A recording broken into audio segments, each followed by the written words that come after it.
Pemirsa, Komisi Pemberantasan Korupsi menilai pembelaan diri Gubernur Papua Lukas NMB akan sia-sia jika Lukas tidak segera memberikan keterangannya kepada penyidik KPK. Kalaupun Lukas NMB ingin membantah, kader Partai Demokrat tersebut harus bisa menjelaskan aneka aliran duit janggal yang ditemukan PPATK seperti soal setoran uang senilai 560 miliar rupiah ke meja kasino alias judi.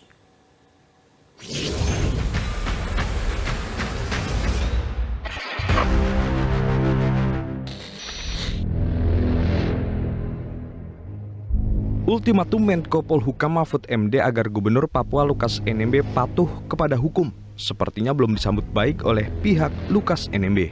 Mereka justru malah balik melawan dan menuding KPK sengaja menskenariokan Gubernur Papua Lukas NMB menjadi tersangka. Adu argumen antar tersangka dan penyidik dalam proses pemeriksaan pada dasarnya lazim dan dibenarkan secara aturan.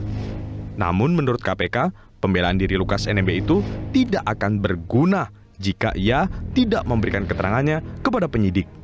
Proses penyidikan yang KPK lakukan ini telah memenuhi proses hukum sehingga hak-hak dari tersangka pun kami pastikan juga diberikan sesuai dengan ketentuan di dalam undang-undang yang berlaku. Dan kami berharap proses penyidikan ini juga dapat berjalan lancar sehingga dapat memberikan kepastian hukum. KPK sudah menegaskan bahwa kasus yang mereka usut bukan hanya soal gratifikasi 1 miliar rupiah saja. Namun ada kasus-kasus lain seperti dana pengelolaan PON Papua hingga dugaan setoran uang tunai sebesar 560 miliar rupiah ke kasino alias perjudian.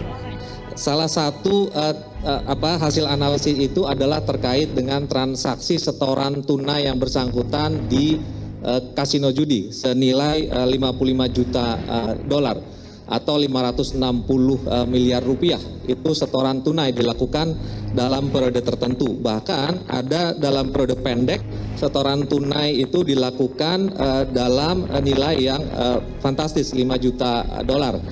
Dan PPATK juga menemukan adanya pembelian perhiasan dari setoran tunai tadi sebesar pembelian jam tangan ya sebesar 55.000 dolar. Lukas NMB sendiri bukan kali ini saja ditenggarai terkait dengan kasus korupsi.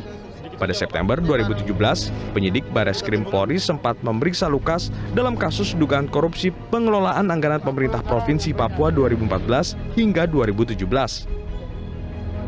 Kendati demikian, saat itu Lukas NMB hanya dipanggil dan diperiksa sebagai saksi.